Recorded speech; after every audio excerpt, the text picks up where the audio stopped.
ተቃዋሚዎቻችን እንዲህ ሲመሰክሩ እኛ ምን እንጠብቃለን? አዎ ኦርቶዶክሶችን እየሰደብን ነው የመጣ ነው። እያጥላላን ድንግል ማርያምን ቅዱሳኑን እያጥላላን ነው የመጣው የኛ ሃይማኖት አለች። እውነት ነው። የሚገርም ነው። እኛ ስበኩልን አላልናቸውም። ስለ ኦርቶዶክስ ንገሩልን አላልናቸውም። እግዚአብሔር ጠላት አስነስቶ እኮ ስለ ራሱ መንግስት ያሰብካል። ምን አለች ደግሞ እሷ? የፕሮቴስታንት ሰባኪዎች ኦርቶዶክሶችን ይቅርታ ሊጠይቁ ይገባል አለች እኮ። እና የፍየል ቁርጥ ከተማ ውስጥ የሚበሉ የኛ ሰባኪያን ጥሬ የሚቆረጥሙ ገዳም ያሉትን መነኮሳት መንቀፍ አይችሉም አለች እኮ። እውነት ነው።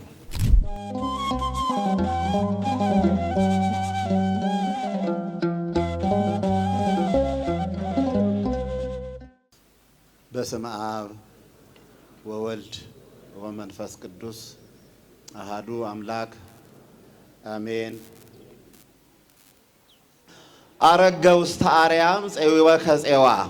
ነቢዩ ዳዊት ወደ ሰማይ አረክ ምርኮን ማረክ ይላል። የመድኃኒታችን እናትና ልጁ በዓላቸው ገጥሟል ዛሬ።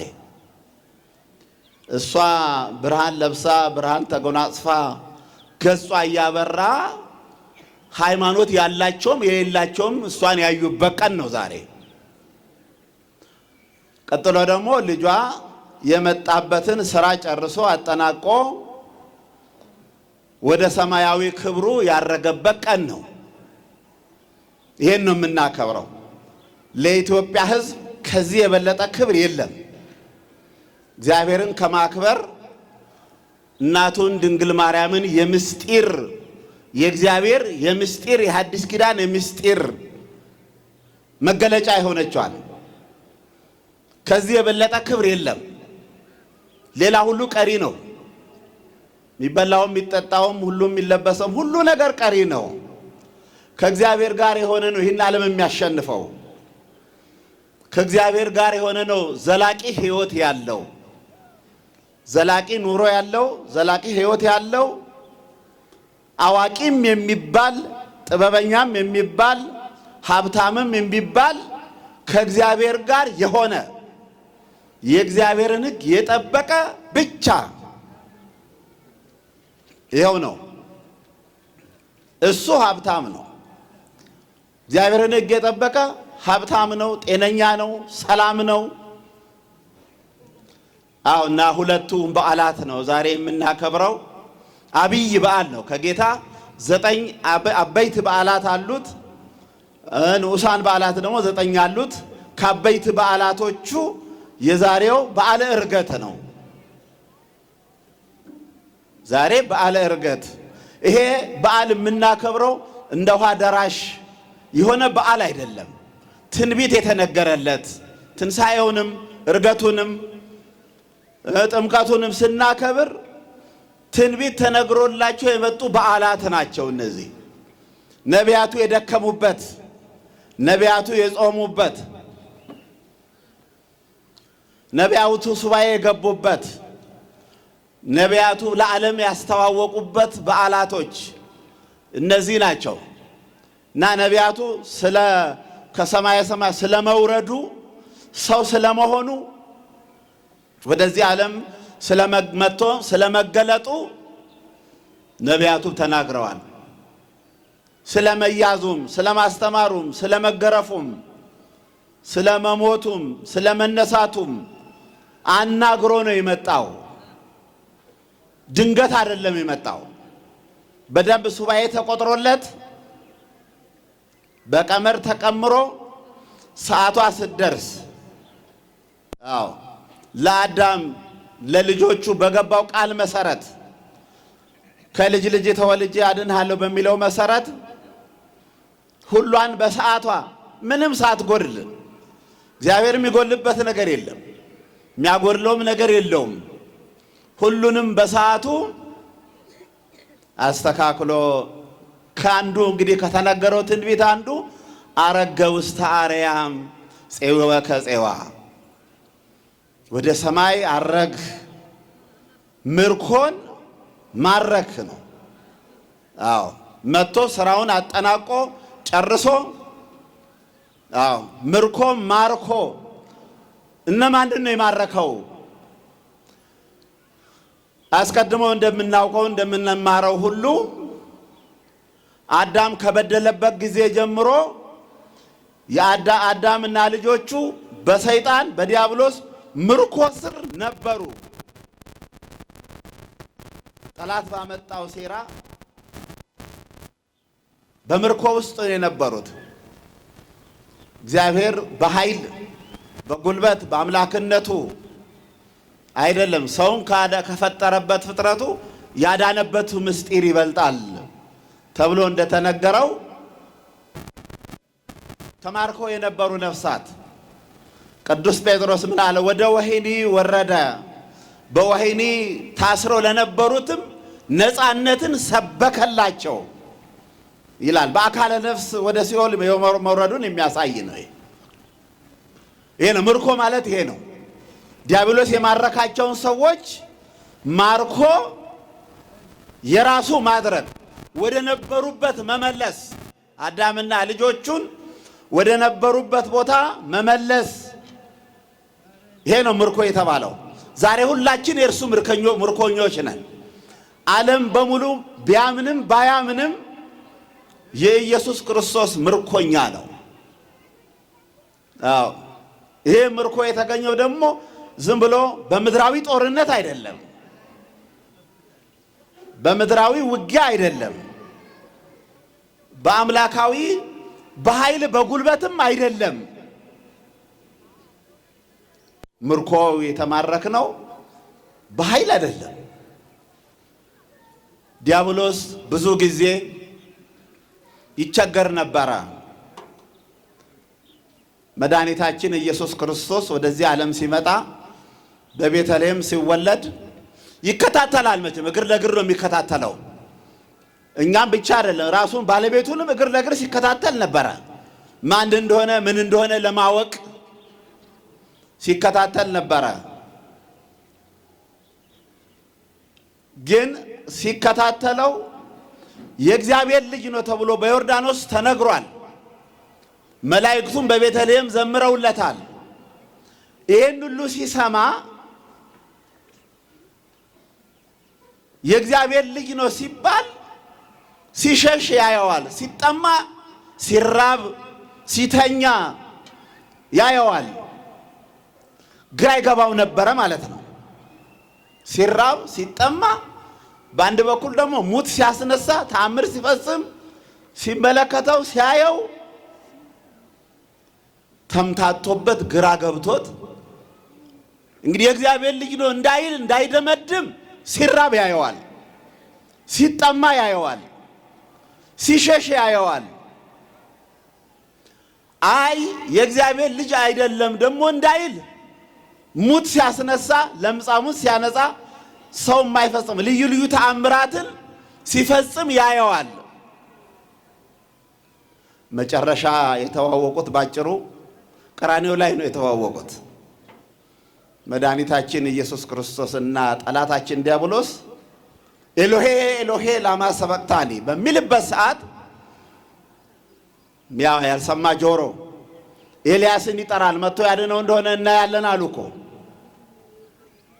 እሱ ደግሞ ምን አለ? ጣር ይዞታል፣ በአካለ ነፍስ ወደ ሲኦል ይዤው ወርዳለሁ።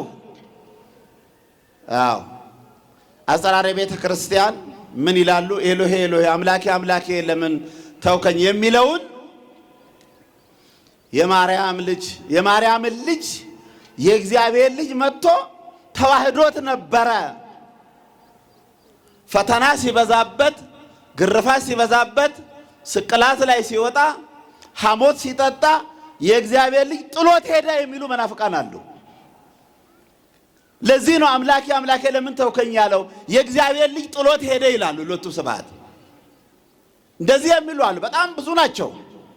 በየዓመቱ የሚፈልቁ መናፍቃንም ብዙ ናቸው። አምላኬ አምላኬ ሲል መጣ ወደ መስቀሉ። ጣር ይዞታል። በቃ ነፍሱን ከስጋው ለይቼ ወደ ሲኦል ይዤ እወርዳለሁ ብሎ ነበር መስቀሉ ስር የመጣው። ከዛ በኋላ መስቀሉ ስር ሲመጣ ራቁቱን ነው ጌታ የተሰቀለው። ያው በአራቱም ማዕዘን እንዳይንቀሳቀስ ተወጥሮ ታስሮ መለፍለፍ ጀመረ ማለት ነው። ምን አለ? አሁን ሊያውቀው ነው እንግዲህ መኑ ውእቱ ዝንቱ ዘምድረ ለብሰ ትምህርተ ቧት ጠላት የደረሰው ነው። ግን እንጸልይበታለን። መኑ ውእቱ ዝንቱ ስጋ ለቢሶ ዘሙአኒ፣ ይሄ ስጋ ለብሶ ያሸነፈኝ ማን ነው አለ እኮ። ይሄ ምድራዊ ስጋን የሚበሰብስ አፈር የሆነ ስጋን የለበሰው ይሄ ማን ነው? በዛይ ሰዓት ተገለጠለት። በአብ በወልድ በመንፈስ ቅዱስ መንጦላይቱን ሲገልጥ የነበረበት ሰዓት ተገልጦለት ራቁቱን ተሰቅሏል ጌታ። አሁን ግን አሃዜ መንጦላይት ነበረ። እሱ መንጦላይት ይጋርድበት የነበረ ሶስተኛ አካል መሆኑን አይቶ ጥያቄውንም እሱ አነሳ፣ መልሱንም እሱ ሰጠኮ። ውእቱ ከሰማያዊ ውእቱ አለ። እኔ መንጦላይት ስጋርድለት የነበረ ሰማያዊ ነው። ተዋወቁ መስቀሉ ስር። ከዛ ጮኸ፣ ለፈለፈ። እንግዲህ ጌታ ሆይ ከአዳም ጀምሮ እስካሁን ያስኳቸውን ነፍሳት ለቅቄልሃለሁ። ይሄ ነው ምርኮ ማለት። ባይልስ ይቀራል እንዴ? ጌታ የመጣበት ዓላማ ነው እኮ ይሄ። እሱ ባይልም ነፍሳቱ ወደ ክብራቸው መውጣታቸው ወደ ገነት መግባታቸው አይቀርም። ዲፕሎማሲ የሚባል ቋንቋ አለ አይደል? እግዚአብሔር ዕለቱን ደበላልቄ ከምድር ጋር ቀላቅዬ አሸንፌ እንዲህ አደርጋለሁ አላለም። በአውሬው ስጋ ተሰውሮ ያሳተንን የኛን ጠላት በእኛ ስጋ ተሰውሮ መድኃኒታችን፣ በእኛ ስጋ ተሰውሮ የኛን ስጋ ለብሶ በቀል የመለሰልን አምላካችን እንዲህ ነው። በቀሉን የመለሰልን እንዲህ ነው። ተፈልገን የተገኘ ነው። ይሄ ፍቅር ነው ያልገባን እኮ። ዛሬ የማይሰብክ ሰው የለም። ስብከት ያልሰማ ሰው የለም። አንዳንዶቹ ሰባኪያን ችሎታ ማሳያ ስብከት ያደርጋሉ። መድረክ የመቆጣጠር ሁሉ አይደሉም። እናንተ ደግሞ ሰባኪ አድናቂዎች፣ አቤት ዛሬ የመጣው ሰባኪ ብታይ ሲናገረው ሲያወርደው ሰው ምንድነው ርዕሱ ቢባል የለም። እቤት ሲገባ ርዕሱ የለም እኮ። እንዴት ያለ አስተማሪ መሰለሽ የመጣው? ዝም ብሎ የሚጫጫኸው እንደዚህ መድረኩን ተቆጣጥሮ ጥሩ ነው። ቤተክርስቲያን ብዙ ልጆች አፈርታለች እኮ። መለየት ግን ያስፈልጋል። ድምፅን ከድምፅ መለየት፣ ማን ነው ጥሩ ዘማሪ፣ ማን ነው ጥሩ ሰባኪ የሚለው መለየት ያስፈልጋል። እናንተ ችሎታ የኢትዮጵያ ሕዝብ በአሁኑ ሰዓት በብዛት ችሎታ የሚለካ ሆኗል። አሁን አስተማሪዎችን መለካት፣ እዚች መድረክ ላይ ተፈቅዶለት የቆመ ሰው ይሄን መንፈስ ቅዱስ እግዚአብሔር ነው የሚመራው። አንድ ነፍሬ ነገር ሳይናገር አይወርድም መቼም። እንዲህ ሆኖ ነው ጠላቶቻችን በጎቻችን የወሰዱት። እኛ አድናቆት አትራፊ ሁሉን አይደለም ሰው ሁሉ ሰባኪ አይወቀስም። አድናቆት ለማትረፍ የሚሰብኩ ሰባኪያን የተፈጠሩባት ቤተክርስቲያን፣ አልፎም ደግሞ የሚያስማሟት ሰባኪያን የተፈጠሩበት ዘመን ነው የዘመን። ቀሚሷን ለብሰው አፋቸውን ከፍታ አስተምራቸው ከሰው እኩል አቁማ እንጀራዋን እየበሉ የሚያስማሟት ሰባኪያንም አሉ። ታውቃቸዋላችሁ፣ እኛም እናውቃቸዋለን። አዎ ይሄ አይደለም። የእግዚአብሔር ቃል ሲነገር ውጤት ያስፈልጋል፣ መተርጎም ያስፈልጋል። የሰማነውን ነገር ስራ ይፈልጋል። የምንሰማው ነገር ይሄን እንዴት እንደተፈለግን ነው አሁን እያየነው ያለ ነው። መድኃኒታችን ኢየሱስ ክርስቶስ በሰው ሥርዓት በብስራተ ገብርኤል ተወለደ። በብስራተ ገብርኤል አሁን የሁሉ ውጤት የማን ነው? ይኩነኒ በከመ ትቤለኒ ያለች እናታችን ድንግል ማርያም። ሰዓታቱ፣ ማህሌቱ፣ ሁሉም አገልግሎት፣ ዝማሬው፣ ሁሉም አገልግሎት የተሰበሰብንበት ይኩነኒ ካለች በኋላ ነው። የሷ ውጤት እኮ ነው። እግዚአብሔርማ ኃያል ሁሉን አድራጊ ነው። አዳም ከነ ልጆቹ ከዳነ ይኩነኒ በከመ ትቤለኒ ይህን ሰላምታ ተቀብየዋለሁ ካለችበት ጊዜ ጀምሮ የሷ ውጤት ነው። ይሁሉ እኮ የእመቤታችን የሐዲስ ኪዳን እሷ ናት። ምን ስንተረጉም ምንም ይባል የትም ጫካ ገብቶም መንደር ገብቶም ይለፍልፉ ይጮሁ የሌለችበት ቦታ የለም እኮ። ኢየሱስ ክርስቶስ ብለን ስንጠራ እሷ የማትኖርበት ቦታ የለም። የሷ ስጋ ነዋ። ኢየሱስ የተባለው እኮ ክርስቶስ የተባለው እኮ የሷ ስጋ ለብሶ ነው። አስተዋጽኦዋ ሐዲስ ኪዳን ናት እንጂ እሷ ራሷ እኮ እግዚአብሔር ሐዲስ ኪዳንን የገለጠባት የመረጣት ድንግል ማርያም ይኩነኒ ያለች እኮ ለኛ ድህነት ይኩነኒ። ተጠምቆ ጥምቀትን መስርቶልን ወንጌልን አስተምሮን ጾሙን መስርቶልን እንግዲህ ዛሬ መጨረሻው አይደል? እንግዲህ እርገቱ ጾሙን መስርቶልን ሞቶ ትንሣኤያችንን አረጋግጦልን በስብሰን የማንቀር መሆናችንን ትንሣኤያችንን አረጋግጦልን በአካለ ነፍስ ሲኦል ወርዶ ነፍሳትን ማርኮ ሞትን ድል አድርጎ ከሙታን ተለይቶ ተነስቶ ዛሬ በእርገቱ ደግሞ ምን ያሳየናል? ሀገራችን በሰማይ መሆኑን እዚህ የማንቀር መሆናችንን አልፈልግም ብሎ የሚቀር ይቀር። እንግዲህ ምን ይደረጋል መቼስ የማንቀር እዚህ የማንቀር መሆናችንን የእርገቱን ስናይ እዚህ የማንቀር መሆናችንን የሚያሳይ እኮ ነው። እንደውም ሌላው ክብር ዘእያውረደ አዕረገ የሚል ጥቅስ አለ። ከሰማይ ያላወረደውን ነገር ዛሬ እንዲያርግ ያረገበት ቀን ነው። እኛ ያረግንበት ቀን እኮ ነው። እኛ ዘእያውረደ አዕረገ ከሰማይ ሲመጣ መለኮት ራሱ መጣ እንጂ ስጋ ይዞ አልመጣም። ይኩነኒ ስትል ስጋ ይዞ ከስጋዋ ስጋ ከነፍሷ ነፍስ ነስቶ ሰው ሲሆን በማህፀን እንደ ማንኛውም ሰው ሺል ይባላል አይደል? ሕፃን እንደዛ ሆኖ ከስጋዋ ስጋ ከነፍሷ ነፍስ ነስቶ አንዳንዶቹ ደግሞ መለኮት መጥቶ በማህፀኗ እንደ ኪራይ ቤት ከስጋዋ ስጋ ከነፍሷ ነፍስ ሳይነሳ 9 ወር ከ5 ቀን ሲደርስ ተወለደ የሚሉ መናፍቃን አሉ። የንስጥሮስ ወዳጆች እንዲህ የሚሉ አሉ። እኛ ስጋችንን ነው የተዋሃደው። የሚበሰብሰውን ስጋችንን በአዳም በደል የወደቀውን ንጽሕት አድርጎ እሷን ፈጥሯት አቋርጦ በደሉን አቋርጦ ይዞ የመጣው ነገር ሳይኖር ወደዚህ የኛን ስጋ ተዋህዶ የኛን ስጋ ለብሶ እኛ እርገታችን ነው ማለት ነው። የሱ እርገት ወደ ሰማይ የወጣበት ያረገበት ቀን ይሄ ዶክተር ወዳጄን ታውቁታላችሁ። ለምን የሚሰብከው ኦርቶዶክስ ነው? ለምንድን ነው ወደዚህ የማይመጣው? በጣም የሚደንቅ ነው። የሚሰብከው ስለ ኦርቶዶክስ ነው። የሚሰብከው ስለ ታቦተ ጽዮን ነው። ስለ ቅዱስ ጊዮርጊስ ነው የሚሰብከው። ስለ ቅድስት አርሴማ ነው የሚሰብከው። መምጣቱ አይቀርም። ቶሎ መምጣት እኮ ነው። ቶሎ መምጣት ያስፈልጋል። የምታገኙ ሰው ንገሩት። ጥሪ አድርጓል። የአርባ ምንጩ ሊቀ ጳጳስ በሉና ንገሩልኝ። 9 የክርስቶስን በዓላት ሲዘረዝር አንብባችሁታል እኮ ታውቁታል። የምታውቁት በጎ ነገር እንወስዳለን እኛ። ሰባኪና ንብ አንድ ነው። በጎ ነገር ነው የተናገረው። 9 የክርስቶስ በዓላት በዝርዝር አስቀምጦታል።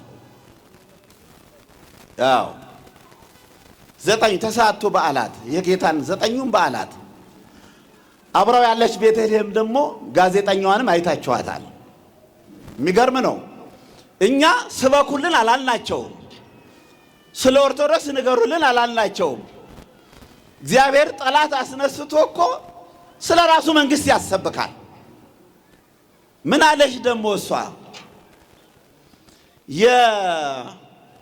የፕሮቴስታንት ሰባኪዎች ኦርቶዶክሶችን ይቅርታ ሊጠይቁ ይገባል አለች እኮ።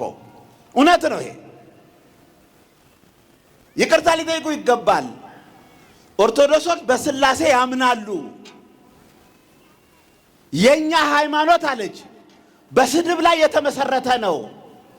ኦርቶዶክስን የሚያጥላላ ሌላ ጋም ሰብኬዋለሁ። ይሄን ነገር እውነቱን ነው የምንነጋገረው። እነዚህ ሰዎች ይመጣሉ ብዬ ተስፋ አደርጋለሁ። ዝም ብሎ እኮ ሰው አይናገርም። ከመሬት ተነስቶ እዚህ ውስጥ እርሾ ሳይኖረው አይናገርም። አዎ ኦርቶዶክሶችን እየሰደብን ነው የመጣ ነው። እያጥላላን ድንግል ማርያምን ቅዱሳኑን እያጥላላን ነው የመጣው የኛ ሃይማኖት አለች። እውነት ነው። ስድብ ነው። እውነት ነው። እና የፍየል ቁርጥ ከተማ ውስጥ የሚበሉ የኛ ሰባኪያን ጥሬ የሚቆረጥሙ ገዳም ያሉትን መነኮሳት መንቀፍ አይችሉም ማለት ነው። እውነት ነው። አሁን እነሱ ልሰብካቸው አይደለም። እኔ በእውነቱ እግዚአብሔር ያናገራቸውን ለመናገር ነው። እንዲህ ልትመሰክሩ እኮ ጠላት ሲመሰክርልን እኛ ምን እንጠብቃለን ታዲያ? ተቃዋሚዎቻችን እንዲህ ሲመሰክሩ እኛ ምን እንጠብቃለን? አዎ እንደዚህ ነው እንግዲህ መድኃኒታችን ኢየሱስ ክርስቶስ ደግሞ ምን የሚባል አለ?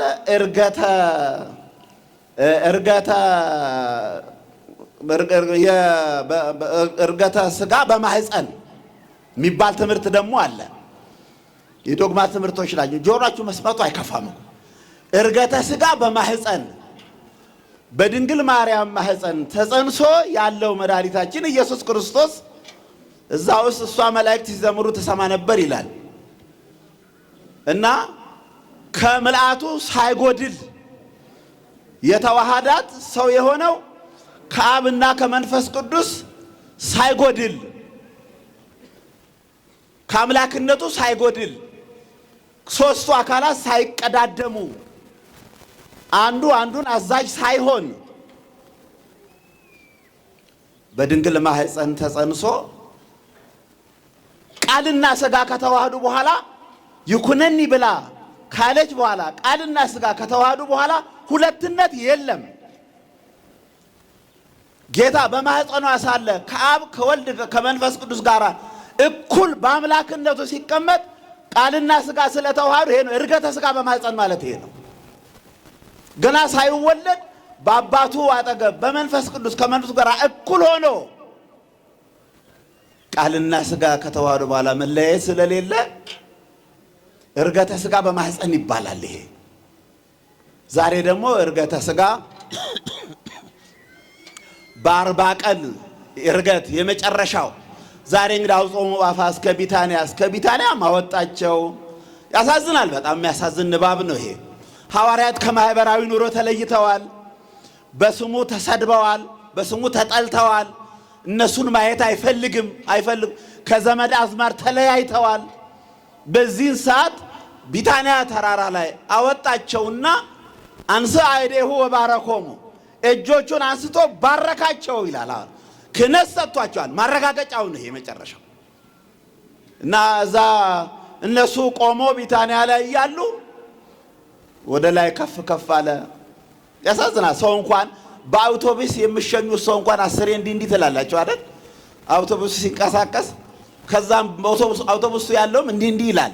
ሰላም ያገናኘን እናንተ ደግሞ ሰላም ያገናኘን 10 ጊዜ ይባላል እኮ። በጣም የሚወዱት ሰው ሲለያዩ እንኳን ጌታን ያህል ሐዋርያት እዛ ቢታንያ ላይ ቆመው አንጋጠው እሱ ሲወጣ በአምላክነቱ ሲያርግ ቅዱሳን መላእክቱ እየዘመሩ አንጋጠው ቀሩ። በዚህን ጊዜ ነጫጭ ልብስ ለብሰው ይላል መቃብሩ ጋር የነበሩ መላእክት ለብሰው መጡና የገሊላ ሰዎች ምን ነው አንጋጣችሁ ቀራችሁ? ወደ ተባላችሁበት ቦታ ሂዱ። ይሄ እኮ ሲወጣ ያያችሁት ተመልሶ ይመጣል አሉ። መላእክት ከእግዚአብሔር የማዳን ሥራ ጎን ለጎን ተለይተው አያውቁም። እንደውም ማቴዎስ 25 ላይ ቅዱሳን ይላቸዋል መላእክቱን። ቅዱስ ገብርኤል፣ ቅዱስ ሚካኤል የምንለው ኢየሱስ ክርስቶስ ቅዱሳን መላእክት ይላቸዋል። ከቅዱሳን መላእክቱ ጋር እግዚአብሔር ዓለምን ለማሳለፍ ይመጣል ይላል ለፍርድ። ሐዋርያትን አጽናኗቸው፣ ሂዱ ተመለሱ ወደ ተባላችሁበት። ይሄ የምታዩት ሲያርግ ያያችሁት ተመልሶ ይመጣል። ሁለት ልደታት ሁለት ምጽአቶች አሉ። አንዱ ምጽአት አለፈ፣ ዳንበት፣ አረግን፣ እግዚአብሔርም አረገ። የእሱ እርገት የኛ እርገት ነው፣ የእሱ ትንሣኤ የኛ ትንሣኤ ነው። ያሁኑ ይመጣል ያሉት መላእክቱ ግን ያስፈራል። በጣም የሚያስፈራ ነው። እንደ በፊቱ እድል ያለው አይደለም። ማንኛውም መደዳ ይድናል የሚባልበት አይደለም። ተግባር ያስፈልጋል፣ ስራ ያስፈልጋል። አሁን ደሞዝ ለመክፈል ነው የሚመጣው። የሰውን የእጅ ስራ ለመክፈል ነው የሚመጣው። ለሁሉም እንደየስራው እንደየአገልግሎቱ ደሞዝ ዋጋ ለመክፈል ነው የሚመጣው። የሚመጣው መላእክቱ እንዳሉት ያስፈራል። ይሄ ምጽአቱ በጣም ያስፈራል። እና ኃይል እስክትለብሱ በኢየሩሳሌም ቆዩ ብሏቸዋል። ሐዋርያት ወደ ኢየሩሳሌም ጉዞ አድርገዋል። መላእክቱ